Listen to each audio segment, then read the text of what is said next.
Qual é o limite do nosso conhecimento? Será que nós um dia poderemos conhecer a realidade de forma absoluta, ou seja, todas as variáveis possíveis? A ciência é um empreendimento que busca descrever a realidade, descrever os fenômenos, descrever a natureza. Mas será que um dia a nossa tecnologia e o nosso conhecimento vai avançar tanto que a gente vai poder conhecer todos os elementos e todas as variáveis do universo? Em 1927, a resposta da mecânica quântica foi um taxativo não a essas perguntas. Nós jamais seremos capazes de conhecer todos os dados possíveis do universo. E isso ficou conhecido como o princípio da incerteza. Meu nome é Nathan Lima e esse é o Reflexões Quânticas.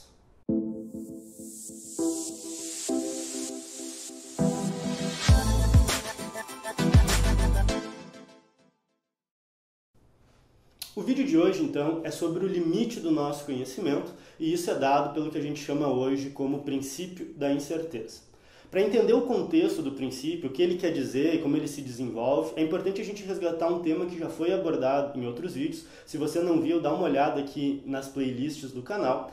Mas o que acontece é, em 1925, o físico alemão Werner Heisenberg havia desenvolvido um artigo em que apontava sobre a descrição da natureza microscópica. Basicamente, um dos principais resultados que o Heisenberg encontra é que no mundo microscópico, certas propriedades interagem de uma forma um pouco diferente. Quando a gente descreve elas matematicamente, o produto delas importa. Ou seja, se eu pego a posição de um elétron, que a gente chama de x, vezes o momentum desse elétron, que é a massa vezes a velocidade, faz diferença. É diferente se eu escrevo x vezes p ou p vezes x. Isso em matemática a gente diz que essas propriedades não comutam.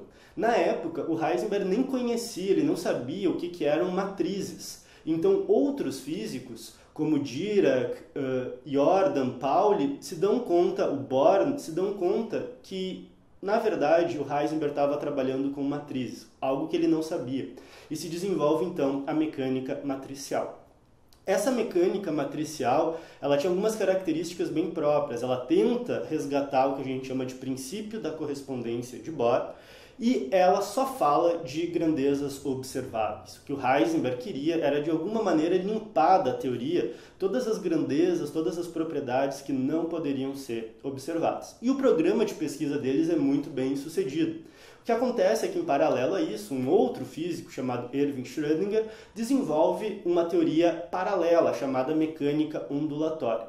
Ele parte de concepções anteriores de um físico francês chamado Louis de Broglie e ele desenvolve, então, uma equação de onda que consegue também descrever os fenômenos quânticos, com uma interpretação completamente diferente do Heisenberg. Basicamente, o Heisenberg tem uma descrição corpuscular, falando de partículas e descontinuidades dos saltos quânticos, enquanto que o Schrödinger resgata uma visão clássica de mundo. Para o Schrödinger, tudo era composto por ondas. Toda a descrição do mundo microscópico deveria ser feita de forma ondulatória.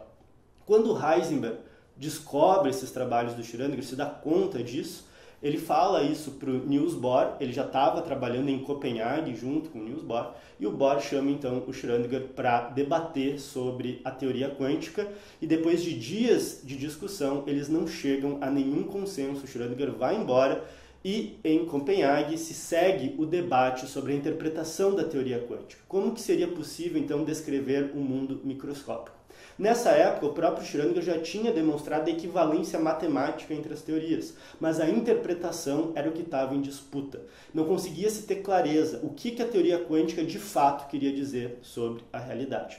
E o Niels Bohr, ele tinha uma característica, ele era muito preciosista, ele tinha um entendimento físico muito profundo, conseguia entender conceitualmente os problemas de forma muito robusta, e isso fazia então com que ele fosse muito rigoroso na descrição dos problemas quânticos.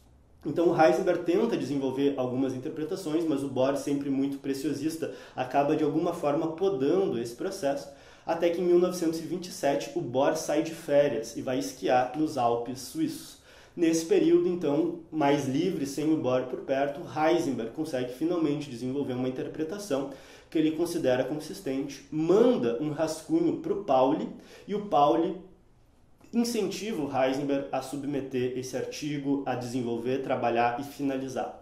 Antes mesmo do Bohr chegar, o Heisenberg termina o artigo em que ele apresenta essa sua nova interpretação e submete para publicação. É nesse artigo que há o que a gente chama hoje de princípio da incerteza. Quando o Bohr volta de férias, o Heisenberg apresenta o seu artigo e o Bohr analisa detalhadamente e encontra uma série de inconsistências. E mostra que havia uma série de problemas no pensamento do Heisenberg. Isso faz com que o Heisenberg tenha que adicionar uma nota ao final, antes do artigo ser publicado, tentando corrigir ou pelo menos apontar algumas inconsistências do artigo dele. Então, o que estava escrito, qual que é a ideia do artigo de 1927? Nesse artigo, o Heisenberg tenta se lançar como grande interpretador da teoria quântica. Então, basicamente, a gente encontra isso em vários pontos do artigo. O Heisenberg vai criticar veementemente a concepção adotada pelo Schrödinger. Vai mostrar que não, essas disputas entre onda e partícula têm que ser de uma vez por todas encerradas, e agora ele vai apresentar, então, qual que é realmente o cerne do entendimento da teoria quântica.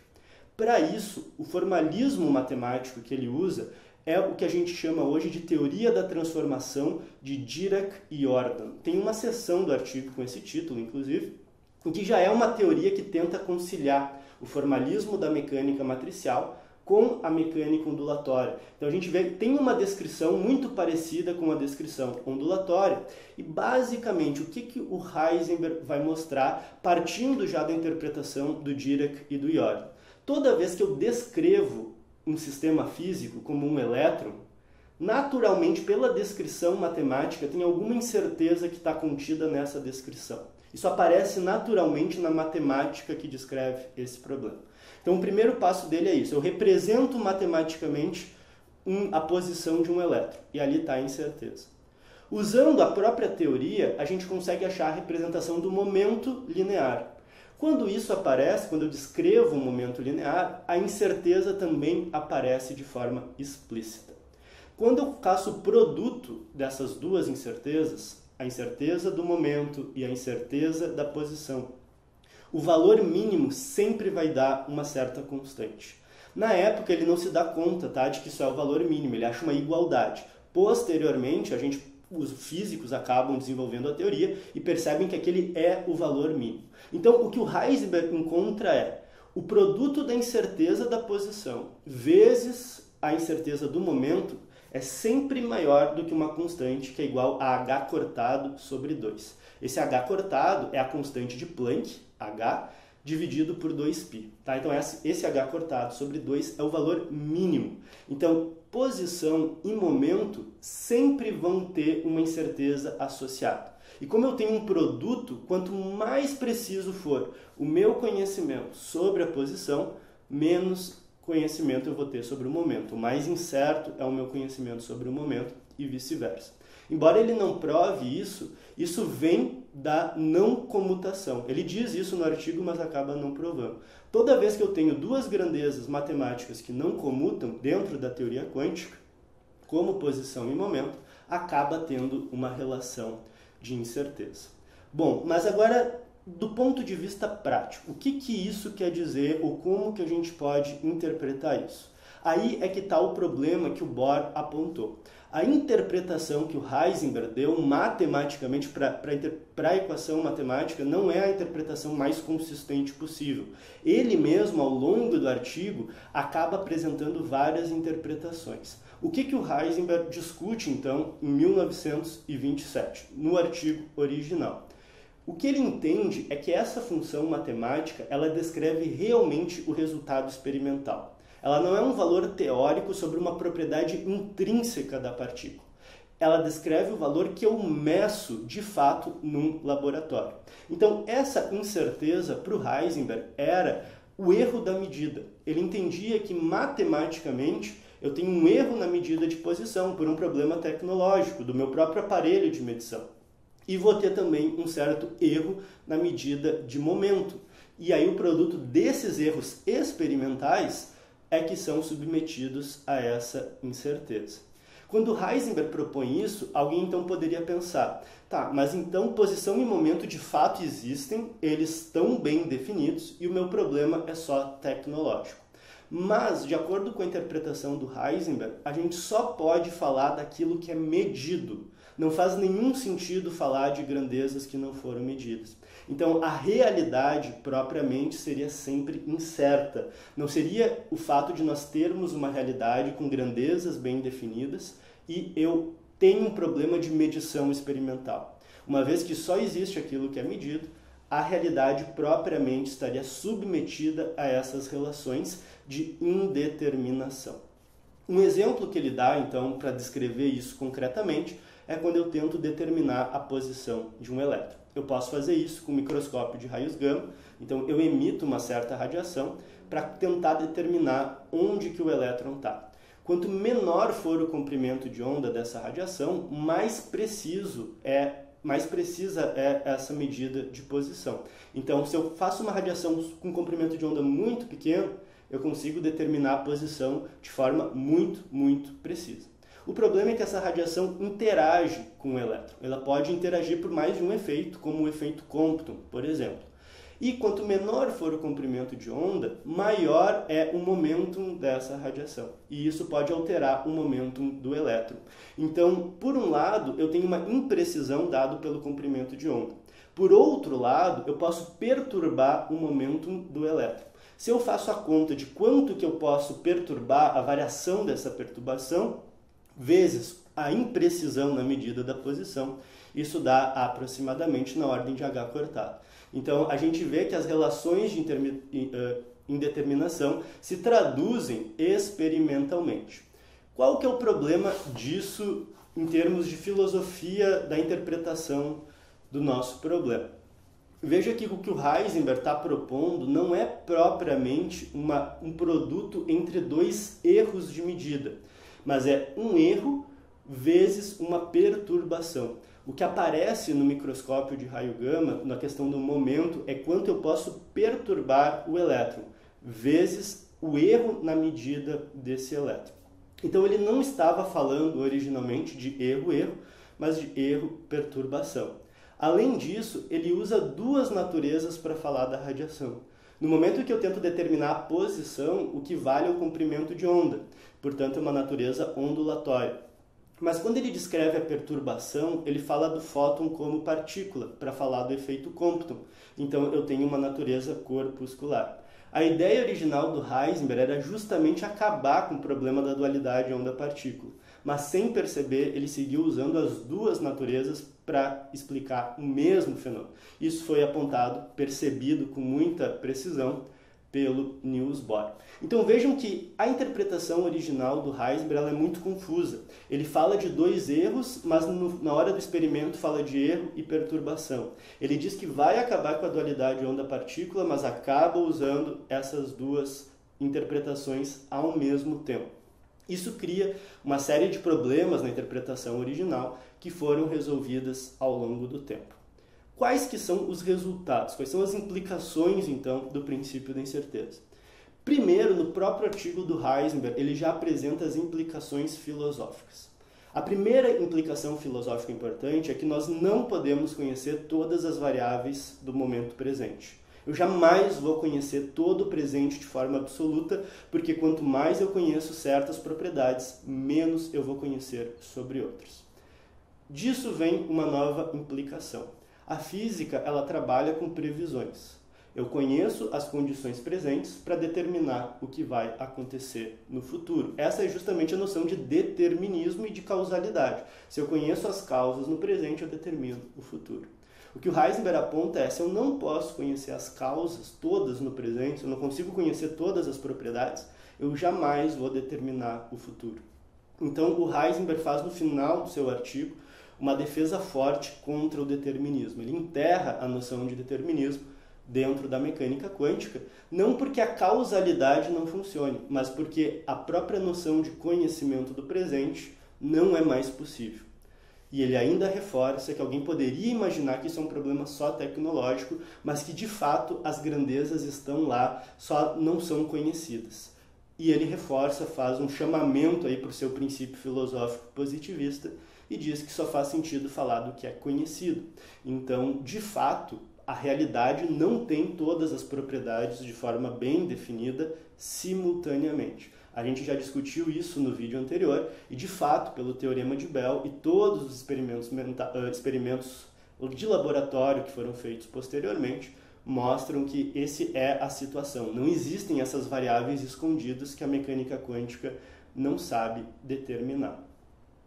Esse é, então, as principais implicações filosóficas do princípio da incerteza, que na verdade é um teorema, porque ele deriva isso das propriedades matemáticas da teoria, segundo Heisenberg. Mas, como eu comentei, essa interpretação ela evoluiu, ela foi se desenvolvendo e foi se tornando cada vez mais organizada e consistente. Hoje, a gente entende que existam pelo menos 4 escolas de interpretação do princípio da incerteza. E aqui eu estou falando só de posição e momento. Tem outras grandezas, como energia e tempo, que também obedecem a essas relações. Só que aí entram em outros problemas filosóficos que a gente não vai discutir nesse vídeo, mas pode ser um tema de um vídeo subsequente. Quais são, então, essas 4 escolas de interpretação para momento e incerteza? 2 delas são chamadas ônticas, ou seja, se referem à realidade. São problemas de indeterminação na realidade. E 2 escolas são chamadas epistêmicas, ou seja, sobre o nosso conhecimento. É a forma como nós conhecemos que está indeterminada. O que dizem as interpretações ônticas?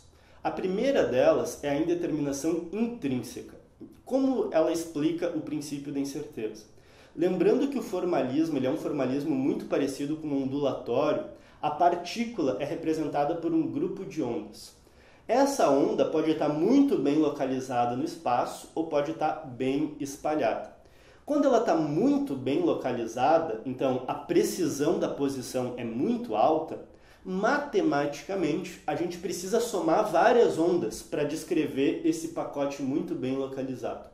E cada onda está associado a um valor de momento linear. Isso faz que uma partícula muito bem localizada seja escrita como uma soma de vários momentos. E aí o momento não está definido. Por outro lado, se eu tivesse uma partícula muito bem espalhada, eu poderia escrever isso com uma onda só, por exemplo, de momento linear, ou poucas ondas que representam o momento linear. E aí o momento é quem está bem definido. Então, essa primeira interpretação ela é chamada intrínseca porque ela imagina que, de fato, a descrição mais essencial é uma descrição por pacotes de onda. E é da natureza do pacote de onda que faz com que surja essa indeterminação entre posição e momento. É interessante porque, de certa forma, ele hierarquiza os conceitos da mecânica quântica. A ideia é que a dualidade onda-partícula é algo mais essencial e isso vai criar, então, essas relações de indeterminação. A segunda interpretação, e ela aparece, por exemplo, no livro do Griffiths, é a interpretação dos ensembles estatísticos. Ao invés de pensar que eu estou falando da posição e momento de uma única partícula, eu posso interpretar que as equações da mecânica quântica falam de um sistema de partículas. Eu faço infinitos sistemas idênticos. Em cada um deles eu meço a posição. Em cada um deles eu meço o momento. Quando eu faço essa descrição sobre vários sistemas, eu vou obter uma distribuição. A partícula vai estar em algumas posições em um, em outras posições em outro. Então eu vou poder escrever a posição da partícula em cada um desses sistemas. Vai ter um valor médio e vai ter um desvio padrão. A mesma coisa eu posso fazer com o momento. Faço infinitos sistemas iguais, calculo o momento linear em cada um, vai ter um momento médio e um desvio padrão. É esse desvio padrão do conjunto, isso a gente chama de ensemble, do ensemble, o desvio padrão de posição e de momento é que obedece ao princípio da incerteza. Então vê que nesse caso eu não estou falando de um problema de medida, mas um problema de conjuntos estatísticos. Ainda assim é intrínseco, porque significa que naturalmente, essencialmente, a realidade não vai se repetir, não tem sempre uma causa que vai causar uma mesma posição. Mas isso eu só posso perceber não fazendo uma medida de um único sistema, mas de infinitos sistemas que representariam esse conjunto ou esse ensemble estatístico. Então, essas são as duas interpretações ônticas, porque elas atribuem à indeterminação a própria natureza da realidade. Mas existem também as interpretações epistêmicas. A primeira delas é a interpretação erro-perturbação, que é justamente a que o Heisenberg apresenta com o microscópio de raios gama. Quanto mais preciso for a posição, mais eu perturbo o sistema. Então não é erro propriamente, é erro e perturbação. Quanto mais preciso é uma medida, mais perturbada fica a outra variável que não comuta, né, com a primeira variável. Então essa, de certa forma, é uma interpretação que aparece no próprio artigo de 27 do Heisenberg. Mas tem muitos artigos que também apontam para uma quarta interpretação, que é a nossa segunda interpretação epistêmica, que são as interpretações erro-erro. Se a gente de fato tenta calcular o erro na posição e faz uma medida de momento e tenta calcular o erro no momento, essas duas grandezas de erro, não mais erro e perturbação, também obedecem o princípio da incerteza. Então vejam, a gente tem 4 formas de interpretar a mesma equação matemática. 2 interpretações ônticas, 2 epistêmicas. Cada uma com significado distinto, cada uma apontando para uma característica diferente da realidade e da teoria quântica. Isso é muito rico para a gente entender quão complexa é a ciência. Mesmo que a gente tenha a equação do princípio da incerteza e ela seja incontestável, todos os aparatos matemáticos levam para essa equação do princípio da incerteza, ainda assim o significado não está contido na equação, nem nos experimentos. Isso cabe à ciência, aos cientistas determinar. Claro que não é qualquer significado que é possível, a gente precisa atribuir significados que sejam consistentes com os dados e com o formalismo matemático. Mas, de qualquer forma, a teoria quântica é tão complexa e tão rica que a gente consegue atribuir mais de um significado, ou seja, mais de uma interpretação para o formalismo matemático. Nesse caso, são 4 escolas diferentes. Existem várias sutilezas ainda que poderiam ser variadas e obter outras interpretações. Como eu disse, se a gente for para energia e tempo, aparecem outros problemas filosóficos muito sérios para serem resolvidos também. Isso mostra que a teoria quântica é extremamente complexa, que a ciência é extremamente complexa e que as equações não falam por si só. Existe algum caráter de interpretação dentro das teorias. De uma forma ou de outra, o que a gente pode tirar como síntese, como conclusão principal, é que nós não podemos conhecer a realidade presente de forma totalmente precisa e, portanto, nós não conseguimos determinar o futuro de forma totalmente precisa. Na história da teoria, isso vai levar ao paradoxo EPR, que a gente já comentou em outros vídeos, depois a teoria de variáveis ocultas, ou a interpretação de variáveis ocultas do David Bohm, que tenta justamente se opor ao princípio da incerteza. O princípio da incerteza, então, ele se torna um dos pilares do princípio da complementaridade, e mais adiante vai ser talvez o pilar central da chamada interpretação de Copenhague. Isso exatamente é apontado pelo Einstein no artigo do Einstein, Podolsky e Rosen, no paradoxo EPR. É justamente o problema da incerteza que está no âmago do argumento EPR. E mais adiante, em 52, o David Bohm, ao propor sua teoria de variáveis, ou sua interpretação de variáveis ocultas, ele chama o princípio da incerteza de principal princípio da interpretação ortodoxa ou da interpretação hegemônica da mecânica quântica. A gente já discutiu isso no vídeo anterior sobre física quântica e realidade. Na verdade, a gente hoje tem somente 2 opções. Ou essa interpretação não realista do Heisenberg está correta, ou seja, posição e momento não existem de forma simultânea para uma mesma partícula, ou caso a gente queira não adotar essa visão não realista, as variáveis que são possíveis na mecânica quântica são variáveis ocultas não locais. Eu tenho que de alguma maneira aceitar que existem transmissão de informações acima da velocidade da luz dentro da teoria quântica, o que não viola a teoria da relatividade. Isso pode ser um objeto de um vídeo próprio, porque a gente precisaria explicar com bastante detalhes, mas não há violação da teoria da relatividade, mas mesmo assim a gente tem que assumir um realismo ou uma causalidade não local. O princípio da incerteza, dessa forma, além de nos mostrar que é impossível conhecer a realidade de forma absoluta, ela está no cerne das polêmicas e controvérsias da mecânica quântica. Se você gostou desse vídeo, deixa um like, compartilha com os amigos, nos segue aqui no YouTube, ativa as notificações, segue no Instagram para não perder nenhuma das nossas atualizações. Até a próxima!